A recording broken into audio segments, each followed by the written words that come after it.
Eu já estou há 36 anos exclusivamente na advocacia. Comecei direto no meu escritório, então tenho esse tempo todo gerindo o escritório. E durante esse tempo eu fui aprendendo muita coisa e hoje a gente, depois de passar por várias situações, inclusive de fazermos a primeira fusão de 3 escritórios de advocacia em andamento aqui do estado, fizemos o nosso registro, talvez seja o primeiro desse tipo lá na ordem, presidente. E já tinha passado antes por cisão e outras situações. Então, esse tema, de um modo geral, é um tema que eu gosto muito de falar. E eu queria começar perguntando para vocês o seguinte: quem aqui ainda advogou com uma máquina de escrever? Levanta a mão. Graças a Deus tem um. Eu pensei que só era eu, gente. Tem um. E olha que o que tinha de interessante na época da máquina de escrever era o advogado mais abastado, que ele ditava para a secretária datilografar a petição, né? Isso já era um certo avanço.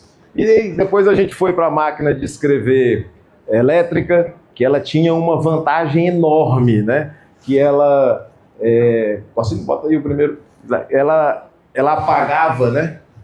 Automaticamente. Ela tinha lá uma fitinha que, se você errava, você voltava e apagava. Porque antes tu estava fazendo aqui a petição na máquina de escrever com carbono, e se você errasse, você tinha que jogar fora e datilografar tudo de novo.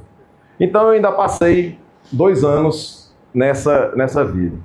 E logo depois, eu comecei a advogar em 90, e logo depois a gente começou a surgir os primeiros computadores. E foi um grande avanço, né? O computador. Só que o computador andava muito longe disso que a gente conhece hoje, tá? Era um computador que você meio que escrevia e programava ao mesmo tempo, porque tu chegava lá, por exemplo, eu queria centralizar um título, aí eu tinha que botar um início, eu não lembro exatamente a letra, vamos dizer que fosse IC e FC, que era início de centralização, fim de centralização. Aí eu queria botar negrita, tinha que botar IN e depois tinha que botar FN. Então você ia escrevendo e ia programando. Mas tinha um problema maior ainda, porque não tinha memória. Então você terminava aquela peça, e para você salvar aquela peça e usar de novo, você tinha que ter disquetes. Eu não sei nem se vocês sabem o que é disquete, mas a gente tinha assim, ó, tipo antes do CD, tinha um disquete. E aí a gente tinha que salvar nesses disquetes, e você escrevia na etiqueta o que é que estava salvo naquele disquete. Aí você tinha uma case cheia de disquetes, e você ia lá e procurava qual era o disquete que você ia utilizar. Quando me colocaram para falar sobre isso, eu digo, rapaz, vamos chamar de dinossauro, mas tudo bem. E aí, na sequência, os computadores melhoraram, né? E você foi tendo mais capacidade, e aí surgiram outras inovações: internet, nuvem, e-mail, e tudo isso foi facilitando a nossa vida por um lado e dificultando por outro. Aqui falando da vida do advogado. Por que eu digo dificultando por outro? Quando eu comecei a advogar, para os processos andarem, nós advogados, todos os dias nós nos encontrávamos no fórum.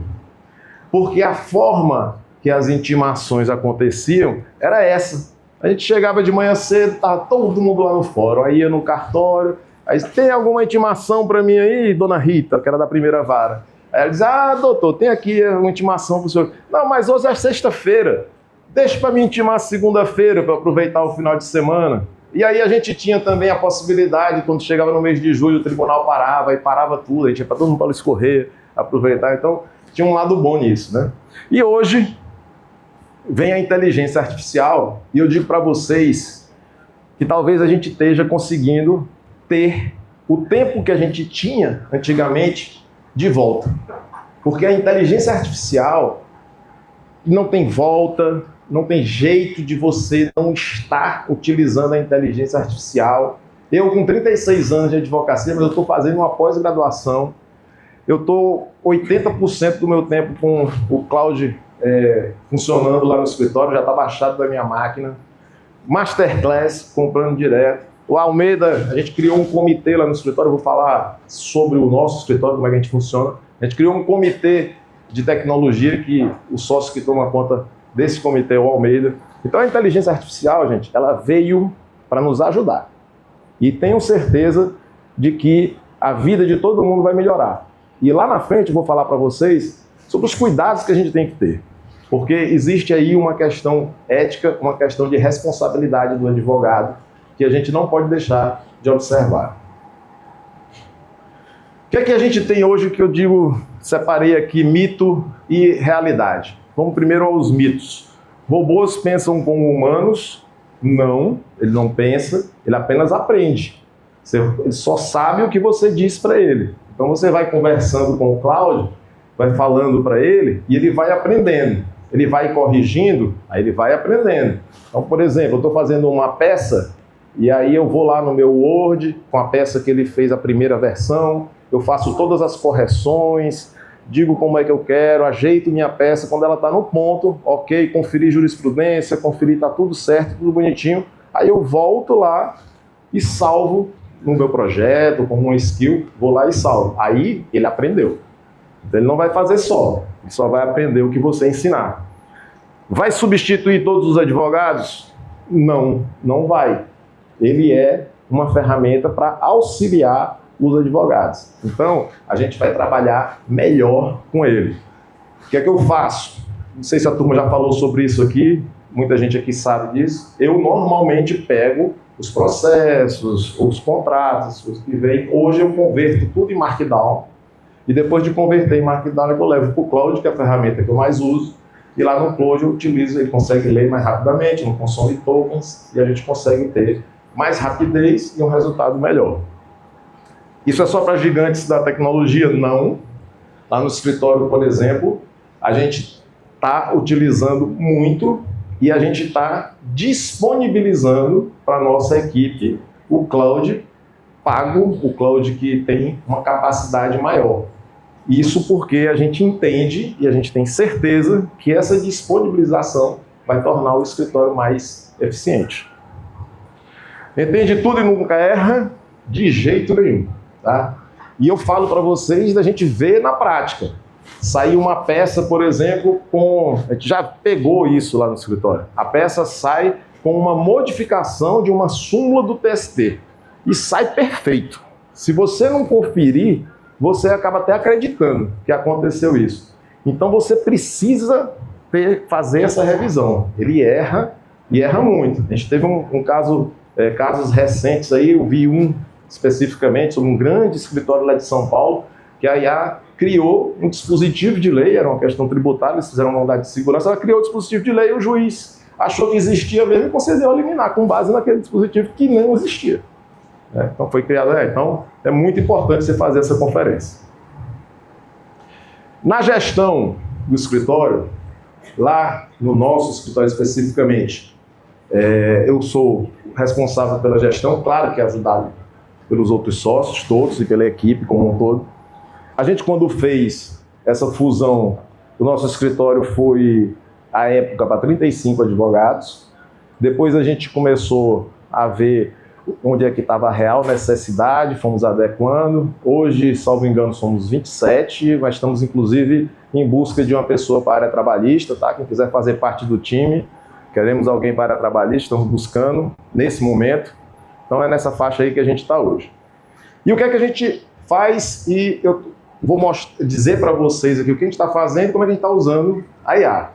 Então, primeiro, tem esses 4 pilares aqui que eu considero que são os 4 pilares da gestão de qualquer escritório. E, gente, acabou aquela história do escritório romântico, sabe? Aquele escritório que o advogado ficava lá sozinho, que ele escolhia as causas, os honorários são uma honra. Cara, não tem mais isso. O negócio agora, você tem que tratar seu escritório como uma empresa. Não importa o tamanho. você tem que se organizar e tem que pensar como uma empresa. Se você está advogando é para ganhar dinheiro. Então a gente tem que trabalhar pensando nisso. O foco é esse. E a primeira coisa que você precisa fazer é diagnosticar seu escritório, ou seja, você precisa saber onde é que você está, quem é você na fila do pão, o que é que seu escritório quer ser, quem você quer ser, onde é que você quer chegar. Então você para pensar, tira um tempo para pensar no seu escritório, na sua advocacia. Diz, eu vou ser um escritório de direito previdenciário. Ok, bom começo. O que é que eu vou fazer para captar cliente? Como é que eu vou montar minha equipe? Qual o tipo de contrato que eu vou fazer com minha equipe? Vai ser associado, vai ser sócio? Nós lá no escritório, não sei se tem outro aqui, acredito que não, a gente tem um plano de carreira societária e a gente tem classes de sócios e é assim que a gente se organiza internamente. É importante, isso faz parte aqui da estratégia do negócio. Então, o planejamento estratégico é algo que você deve fazer e não tem nada de complicado. Você vai lá saber quais são as suas forças, quais são as suas fraquezas, onde é que você quer chegar e o que é que você precisa fazer, quais são as ações que você vai executar para chegar lá. Aí vindo agora para a inteligência artificial, fui fazer o nosso planejamento estratégico 26-27. Aí eu fui lá conversar com o Cláudio. Cláudio, quero fazer o planejamento estratégico dentro do WA 26-27. A gente é um escritório que faz isso, advoga para empresa, fica em empresas médias e grandes, a gente atende área tributária, trabalhista, societária, civil, a gente tem tantos advogados, a gente tem controladoria, a gente divide assim, expliquei tudo para ele, e ele pegou e me mandou a primeira versão do planejamento estratégico. Aí eu fui corrigindo. Mas eu queria mudar isso aqui, tá? A gente foi, fez isso aí, quando terminou, diga, agora eu preciso que você crie para mim uma ferramenta de acompanhamento das ações do planejamento estratégico. E aí ele criou um calendário trimestral, dividiu quais eram as ações que a gente ia fazer naquele primeiro trimestre, no segundo trimestre, terceiro trimestre, quarto trimestre, e no próximo ano a gente vai rever o planejamento estratégico para entender onde é que a gente vai chegar. Isso não tem complicação nenhuma, muito fácil. Você faz isso ali em uma hora e pouco, você faz isso lá no seu escritório. E é importante, porque se você não souber onde você está, você nunca vai conseguir chegar aonde você pretende. Como é que você vai se organizar? E aí, passando aqui para esse outro ponto. Processos e pessoas. Uma grande dificuldade que todo mundo tem é a formação da equipe. Eu tenho um Instagram aí onde eu fico falando sobre os problemas de gestores, né, que chama Conselho de Sócio. E lá eu fiz um vídeo onde eu digo, o cara bom de entrevista, mas ruim de entrega. Quem nunca passou por isso? Você vai trazer uma pessoa para a sua equipe, conversa com o cara, ou com ela, ou com ele, com o advogado, sai um negócio bacana, entrevista top, você diz, essa pessoa vai ajudar demais. Quando começa no dia a dia, não funciona nada disso. É uma pessoa diferente. Então, formação de equipe é difícil, mas você tem que buscar e tem que ter. Outra coisa, não deu certo, você não tem que ficar com receio de tirar a pessoa da equipe. Você tem que tirar imediatamente. Se você já sabe que não deu certo, chama para conversar e diz, olha, não dá certo. Não sei. Eu até recomendo, a gente faz isso, quando a pessoa vai entrar, diz, vamos fazer aqui 30 dias de experiência, vamos ver se vai dar certo. Se com 30 dias não deu, gente, não deu. Vida de adulto. Não dá, sai. Então, eu vejo muito colega fala comigo e diz isso, olha, não, eu estou precisando tirar, mas eu estou com receio, isso aqui não tenha. Tá? Isso aqui é um negócio, você tem que pensar no todo. Então tem que tirar, tira logo. Outra coisa importante, eu não sei se alguém aqui tem, a gente tem lá no escritório um POP. O que é POP? Procedimento Operacional Padrão. Então você tem que ter um processo, saber como é que o seu escritório funciona. Eu estava conversando com o Diego ali no começo e falando que a controladoria lá no escritório ela foi instalada com esse nome de controladoria em 1999. Então faz tempo que a gente tem isso. E você tem que ter o POP. O que é o POP? O POP você vai organizar seu escritório. É aquela esteira lá de produção. Você vai dizer lá, o processo vai entrar aqui, você vai cadastrar no programa de acompanhamento processual. Quem vai fazer isso? Fulano de tal vai fazer isso. Depois vai enviar para o advogado, que vai fazer a peça, vai cobrar o prazo. Então, tudo que você vai fazer no seu escritório, no dia a dia, está aqui nessa caixinha processos. E não tem processo sem pessoas. Então, você vai lá, fez o planejamento estratégico, apresenta para a equipe, diz as tarefas de cada pessoa e depois você vai cobrar. Tá? Captação e relacionamento. Muita dúvida sobre isso. O pessoal pergunta, eu tenho que estar no digital? Claro que tem. Ninguém vive hoje fora do digital. Você tem que estar no digital. Agora, você tem que obedecer às normas da ordem, isso é uma coisa importante para a captação, como captar. Você tem que encontrar as formas que o teu nicho na advocacia permite para você captar. Então, por exemplo, se eu sou um advogado previdenciarista e eu vou aparecer num congresso de previdenciário, eu vou conseguir lá ser um palestrante, falar sobre esse tema, isso vai ser interessante para mim, sim, como captação. Eu vou fazer networking, ou seja, conhecer outras pessoas. Eu vou fazer uma palestra num sindicato rural, vou falar sobre uma mudança que aconteceu. Isso tudo é interessante. E olha, pessoal, palestra feita com a IA fica top. Eu fui, há um mês atrás, sei lá, fui fazer uma palestra para o pessoal do Sindicato dos Postos de Combustíveis. Eles estavam muito preocupados com o fim dessa jornada 6x1. E aí queriam saber como é que vai ficar, custo, se isso ia aumentar e tal. Aí eu fui, óbvio, né, para o meu amigo Claude, para nós fazermos essa palestra. Montamos a palestra e tal. E quando eu estava fazendo a palestra, eu disse, Claude, vamos fazer uma coisa diferente? Vamos criar aqui uma calculadora de equipe. E o que é que a gente criou e eu mostrei funcionando para os caras, eles gostaram demais. Você tem um posto, por exemplo, vou tentar ser rápido aqui, um posto com 4 bombas. Qual é a equipe que eu preciso para fazer esse posto rodar com 4 bombas, uma vez que ele funciona, por exemplo, 12 horas durante 7 dias? E aí a calculadora já me dava quem tinha que ser, quantas pessoas tinha que, quantos trabalhadores com escala de 12x36, quantos trabalhadores com escala de 6, se eu tinha que pagar horas não tinha. E aí eu fui mostrando para eles, e na hora que eu clicava lá, mudava de 4 bombas para 2 bombas, aí mudava todinha a escala. E na escala ainda considerava as 2 folgas semanais e que o cara, pelo menos uma delas, tem que ser no domingo. Então, isso foi feito com a inteligência artificial e serviu demais para estar numa palestra onde, no final das contas, a ideia era captar, né? Era trazer cliente para o escritório. Relacionamento, outra coisa importantíssima, tá? E nesse relacionamento aqui, eu quero abrir um parêntese para o relacionamento entre os sócios do escritório. Lá no escritório, a gente tem uma reunião semanal dos sócios, no caso eu, Gondinho Almeida. A gente tem um comitê de pessoas, tem várias pessoas da equipe que estão lá, que tratam das demandas de todo mundo no escritório. Inclusive, a gente tem uma caixinha de sugestões, com sugestões anônimas, para a gente ver o que a gente pode fazer. A gente tem um comitê de tecnologia, a gente tem um comitê de marketing. Então, a gente tem, dentro do nosso relacionamento interno, a utilização de diversas ferramentas que o objetivo final, basicamente, é você prestar um serviço melhor para o seu cliente. E aqui, a última caixinha, financeiro e precificação.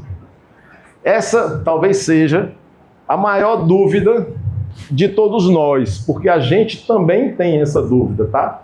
Aquela coisa, né? O cliente chega e você fica pensando, será que eu cobrei barato?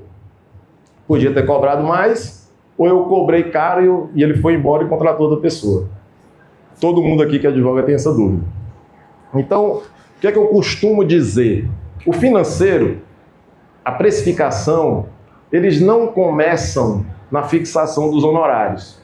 Na verdade, ele começa na sua organização financeira. E você tem que fazer o básico. Você precisa saber qual a sua despesa fixa, quais as suas entradas. Se você não tiver o controle de entrada e saída, você não vai conseguir precificar. Você precisa ter reserva. Eu sei, é difícil, o cara está precisando de dinheiro e tal, mas é preciso você fazer um esforço e tentar criar uma reserva. E eu vou explicar por que é bom você ter a reserva. E talvez você já tenha passado por isso.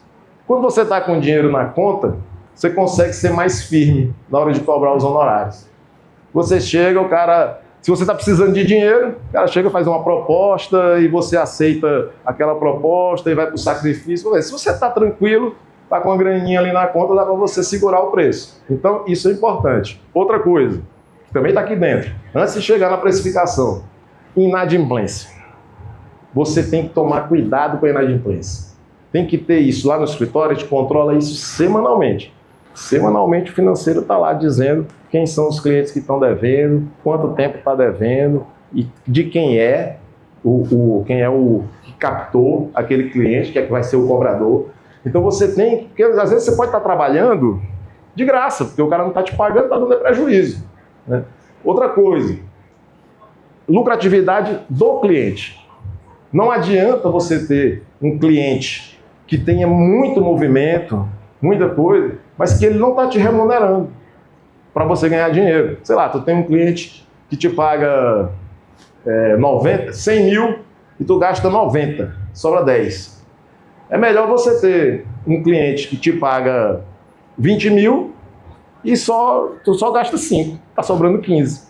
Então tá melhor. Então você tem que ter esse cuidado de analisar quem é o pessoal do marketing digital, chama de ICP, né? Todo mundo fala de lead e tal, chama de ICP. Então você tem que saber quem é o seu ICP. Quem é o teu cliente ideal. Você precisa saber quem é ele. E aí ele é que vai ser o foco da sua captação. Então você tem que ter isso aí. Tudo está atrelado aqui ao financeiro, tá, gente? E aí quando você vai precificar, o que você tem que levar em consideração é a sua despesa.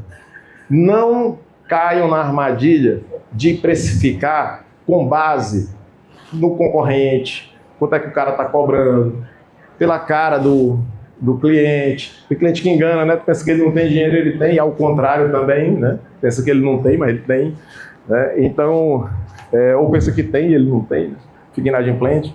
Então tem que tomar muito cuidado. Então, assim, uma regra geral que a maioria das pessoas utilizam é você ter uma ideia de quanto custa a tua hora, né? E aí, aqui no Piauí não dá. Vamos ser realistas, ninguém cobra por hora. Para cobrar por hora, tu tem que ter um software de timesheet, tem aquele códigozinho do cliente, tem um código dos advogados, estagiários, se o cara é o sócio principal, se não é. Aí quando tu vai começar a trabalhar pro cara, tu abre o timesheet, coloca lá para no final do mês sair aquela fatura já com as horas trabalhadas. Não dá, né, gente? Não dá. Mas serve para você ter uma base. Você pode calcular o valor da sua hora, você vai fazer uma ação previdenciária ou uma impugnação auto de infração tributária, sei lá, dependendo da sua área de atuação, e você já sabe quanto tempo você gasta mais ou menos para fazer aquilo, e aí você faz aquele cálculo, a despesa dividida por a média nacional 120 horas, e aí você encontra o valor que seria da hora para um advogado. E aí se eu vou gastar aquilo ali, eu ponho minha margem, qual é a minha margem? 50%, vou colocar, pronto, encontrei o valor da hora do escritório. Encontrei o valor da hora do escritório, vou gastar aqui 6 horas. Então você tem uma noção e aí é o valor que você vai cobrar. Mas isso, estou falando para vocês, só como parâmetro, tá? Não serve para você aplicar de um modo geral. Você vai fazer, por exemplo, um contrato de partido, que é aquele contrato que o cara te paga todo mês. Como é que tu vai fazer essa conta desse jeito? Difícil, né? Porque no mês o cara pode ter 100 processos, foi uma construtora, acabou uma obra, demitiu todo mundo, outro mês tem 300 reclamações. Então você tem que ter uma base. A tabela da OAB, por exemplo, utiliza muito. Válido você utilizar a tabela da OAB. E uma dica, na dúvida, você está achando que está caro ou está barato? Se você ficar na dúvida entre o preço caro e o preço barato, cobra o caro. É porque você tem que ter posicionamento de marca. Então você é a sua marca. A gente lá no escritório, a gente faz umas palestras de temas não relacionados com o direito. E a gente já teve uma palestra lá de uma publicitária que ela foi falar só sobre posicionamento de marca. Que é, por exemplo, aqui as mulheres vão entender muito bem, por que uma bolsa Chanel custa, não sei nem quanto é que custa, mas eu sei que é caro pra caramba. E uma Arezzo não custa a mesma coisa. Isso é posicionamento de marca. Então, na dúvida, cobra caro. Na pior das hipóteses, o cliente não te contrata, mas sai dizendo que não te contratou porque tu é careiro. E se tu é careiro é porque tu é bom, porque tudo que é bom é caro. O que é que a gente usa lá no escritório já? De ferramentas de software. A gente usa o Legal One, é o nosso sistema de acompanhamento processual. Tá? Inclusive, eu não trouxe para vocês porque a gente não conseguiu concluir, mas a gente está preparando agora uma template que vai ficar aberta para nós, gestores de cada área, onde a gente vai ter instantaneamente, em tempo real, a distribuição das peças por advogado operacional, qual o tipo de peça, qual o prazo administrativo, se foi entregue no prazo administrativo, se foi atrasado, quantas peças teve no mês, nos últimos 30 dias, na semana e no dia. E isso vai ficar aberto o tempo inteiro na nossa tela. Então a gente vai ficar acompanhando lá. Porque, às vezes o cara chega e diz, estou cheio de peça para fazer. Tu vai olhar, 80% é uma juntada. Então não conta, né? A gente tem que saber o que é. Então o Legal One é o sistema que a gente usa e a gente está integrando ele com essa template, utilizando o Cloud, para mostrar essa informação em tempo real para a gente. O Jus Brasil, todo mundo conhece, para pesquisa de jurisprudência, o Cloud, o ChatGPT, Notebook LM. Sim, eu ainda utilizo o ChatGPT. Por exemplo, para fazer essa conversão em Markdown, eu uso sempre o ChatGPT. Tem gente lá no escritório que usa o Notebook LM, mas eu uso o ChatGPT. Converto e levo para o Cloud. A gente usa o Fortes na gestão financeira, tá? Um sistema que a gente acha bom. E a gente tem o WhatsApp Business, que a gente está começando agora com essa ferramenta do WhatsApp Business. Tá? A gente sentiu a necessidade de ser mais ativo na captação e utilizar as ferramentas que o mercado oferece para isso. Aqui uns dados, como é que eu volto o Corsino aqui? Aqui alguns dados que a gente levantou nesses McKinsey, Thomson Reuters e tal. Então, IA na prática, 60% menos tempo você despende nas suas peças, é verdade, está acontecendo isso mesmo. 10 vezes mais rápido em pesquisa e outras coisas, 30% de redução de custos operacionais, 40% de aumento de produtividade, 25% de aumento de rentabilidade. Riscos e limites de responsabilidade ética, isso aqui que eu estava falando para vocês, importantíssimo, tá, gente? A IA nunca vai ser a responsável pelo erro que acontecer. O responsável vai ser sempre você, advogado. Então, por isso que a gente precisa tomar cuidado. Então, primeiro, sigilo profissional. Lá na IA, ou no ChatGPT, no Cloud, você tem que ir lá nas configurações e clicar. Tem um local onde você não abre as informações. Fica só restrito ali para você. Então, antes de começar a utilizar, você tem que clicar lá. Porque se você não clicar, você vai jogar lá as informações do cliente e não vai estar disponível aí para todo mundo que for usar o ChatGPT, por exemplo. Então, isso é uma coisa importante. Alucinações, que são as invenções de referências legais, né? Você precisa conferir tudo. A responsabilidade técnica, que eu acabei de falar para vocês, a IA não assina, quem assina é você, então quem vai responder lá no Tribunal de Ética, eventualmente, é você. E a transparência com o cliente, que é um tabu que precisa ser quebrado, tá? Você tem que dizer para o seu cliente que você está usando a inteligência artificial. Não tem problema nenhum. É igual você antigamente dizia, estou usando a internet, tem um computador, então agora estou usando a inteligência artificial. Então, você tem que dizer para o cliente e mostrar que você está fazendo isso porque você quer melhorar e prestar um serviço melhor para ele. E para fechar aqui, 3 passos concretos para vocês. Faça o diagnóstico do escritório, escolha um pilar e uma ferramenta, só um para você começar, e defina seus processos internos. A IA não substitui o advogado, mas ela vai substituir o advogado que não souber usar a IA. Comece por uma dor real sua, veja qual é o seu gargalo, põe a ferramenta e meça. E processos internos bem definidos não são obstáculos, são diferencial. Aqui eu estou deixando um QR Code. Eu fiz esse livrinho aqui, só com alguns pensamentos sobre gestão de escritório de advocacia. Estou até trabalhando agora na 2ª edição. Está aí à venda na Amazon, mas se você clicar aí no QR Code, eu vou mandar no e-mail de vocês gratuitamente, quem quiser receber. Era isso que eu queria trazer para vocês. Vamos ter aí um hot seat com perguntas e respostas. Eu quero agradecer a vocês pela paciência. Bom, pessoal, eu primeiro quero dizer que não existe, nem com inteligência artificial, nem com equipe grande, aquele negócio de você entregar o escritório e vai que ele vai rodar sozinho. E isso passa por esse tópico da pergunta. Ou seja, você sempre tem que estar fiscalizando o que é que a sua equipe está fazendo. Não é aquela fiscalização de estar em cima. Mas como? Outra coisa que a gente faz lá no escritório, reuniões por áreas. Então, no meu caso, por exemplo, sou o head da área civil. Eu faço a reunião com a equipe da área civil, a gente conversa, a gente discute casos e lá eu vou dizendo o que é que a gente deve fazer, qual é a linha mestra do escritório, o que é que a gente sempre deve observar. E eu acho que isso é que vai, essa conversa, esse alinhamento, é que vai criar essas balizas éticas para que o seu escritório nunca esteja fora ou tenha algum problema por conta de extrapolar alguma regra de ética na advocacia. Roberto, a respeito disso, pessoal, a gente quando tem muito tempo de estrada tem muita história, né? Então, falando de preço, eu tive um professor, um cara muito bom, advogado aqui, muito bom, e ele foi um dos primeiros caras a ter computador aqui. E aí ele estava com o computador e chegou um cliente no escritório dele e queria constituir uma SA, fazer lá os atos constitutivos de uma SA. E aí ele falou pro cara, não, ok, vamos fazer e tal, vai custar X reais e você volta daqui a 3 dias e vai estar pronto. O cara, não, rapaz, mas eu estou precisando para logo, olha, vamos fazer logo e tal. Ele disse, você não já tem aí, você está com esse computador. Aí o cara insistiu tanto que ele disse, tá bom. Aí ele pegou, começou, foi lá, fez, né? Óbvio que aquelas substituições, bom, vamos supor que com 1 hora ele tinha terminado. Ele disse, pronto, terminei. Aí ele imprimiu, aí mostrou pro cara. Aí o cara olhou para ele e disse assim, pô, ficou ótimo. Agora me diz uma coisa, faz um desconto aí para mim. Ele disse, não, mas eu falei para você antes, quanto é que ia custar e tal. Ele disse, não, mas já estava feita aí no computador, tu só fez trocar e tal. Aí ele pegou, deixa eu dar uma olhada aqui, pegou de volta, rasgou. Aí rasgou, jogou no lixo, o cara, que foi isso? Esse meu amigo, eu comprei o computador, foi para eu trabalhar menos, não foi para eu ganhar menos.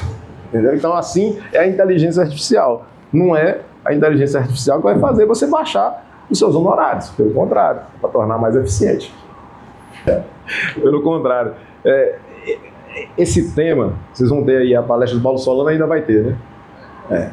É que nós estamos aqui, o nosso consultor de gestão, o nosso marqueteiro, todo mundo aqui. Mas posicionamento de marca, gente, é uma coisa muito mais abrangente do que o que a gente pensa. Porque não é só você estar aparecendo, fazendo um vídeo de, sei lá, de uma demanda que você teve êxito, ou que você está fazendo alguma coisa. Vai muito mais além. E talvez o princípio do posicionamento seja a reputação. E você construir reputação demora. Você não vai conseguir firmar uma reputação com pouco tempo. Você vai precisar de uma caminhada onde você vai mostrar quem você é, como você se comporta profissionalmente, e aí você vai formar a sua imagem, a sua reputação. Formada essa reputação, você vai ter um dos principais elementos do posicionamento de marca. E aí, por conta disso, do seu posicionamento, você vai ter a possibilidade de cobrar os honorários que você se sente remunerado. Porque, vejam bem, não é cobrar caro por cobrar caro. Não é isso. O que você precisa é receber o valor que você entende que está remunerando o seu serviço. Não importa se podia ser mais, se podia ser 10 vezes mais, isso não é importante. O importante é você receber o que você acha que lhe paga, que está pagando o seu serviço, a sua dedicação, o que você está entregando para o cliente. Se você conseguir isso, você vai ser um advogado feliz. Pelo contrário, esse tema, vocês vão ter aí a palestra do Paulo Solano, ainda vai ter, né? É que nós estamos aqui, o nosso consultor de gestão, o nosso marqueteiro, todo mundo aqui. Mas posicionamento de marca, gente, é uma coisa muito mais abrangente do que o que a gente pensa. Porque não é só você estar aparecendo, fazendo um vídeo de, sei lá, de uma demanda que você teve êxito, ou que você está fazendo alguma coisa. Vai muito mais além. E talvez o princípio do posicionamento seja a reputação. E você construir reputação demora. Você não vai conseguir firmar uma reputação com pouco tempo. Você vai precisar de uma caminhada onde você vai mostrar quem você é, como você se comporta profissionalmente, e aí você vai formar a sua imagem, a sua reputação. Formada essa reputação, você vai ter um dos principais elementos do posicionamento de marca. E aí, por conta disso, do seu posicionamento, você vai ter a possibilidade de cobrar os honorários que você se sente remunerado. Porque, vejam bem, não é cobrar caro por cobrar caro. Não é isso. O que você precisa é receber o valor que você entende que está remunerando o seu serviço. Não importa se podia ser mais, se podia ser 10 vezes mais, isso não é importante. O importante é você receber o que você acha que lhe paga, que está pagando o seu serviço, a sua dedicação, o que você está entregando para o cliente. Se você conseguir isso, você vai ser um advogado feliz.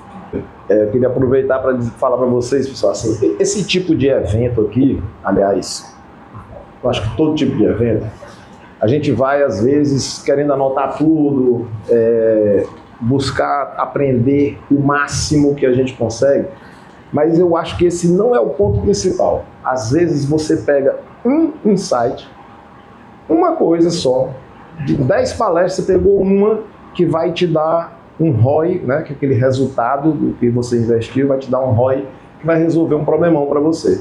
E o Almeida agora falou uma coisa que eu acho que é um insight que eu vou destacar aqui para vocês. Esse negócio, na época que eu comecei, né, lá na máquina de escrever, a gente não tinha acesso às decisões dos tribunais. O cara tinha que ter a Lex, que eram uns livros pretos enormes, caríssimos, que ficavam enfeitando a estante. Depois teve o repertório IOB de jurisprudência e tal. Então nem todo mundo tinha acesso a isso. E o cara que tinha acesso a esse material, obviamente, ele se destacava. Era um advogado que conseguia mais destaque. Hoje, essa informação, ela está muito disponível, está muito na mão. Você consegue muito fácil acessar essa informação. Você consegue copiar a peça do Berto. Você vai lá, copia a peça do Berto, dá a entrada e vai fazer, cobra metade. Então está muito fácil. Então qual é o diferencial? O atendimento. E aí o insight do que o Almeida falou. A forma como você se relaciona com o seu cliente. Quando chega um advogado lá na minha sala e diz assim, doutor, esse cliente aqui está com problema, está de graças a Deus que ele está com esse problema, vamos ouvir o cara, saber qual é o problema dele, porque se ele não tivesse problema, ele não estava aqui. Então, o atendimento hoje, para mim, é o grande diferencial na advocacia.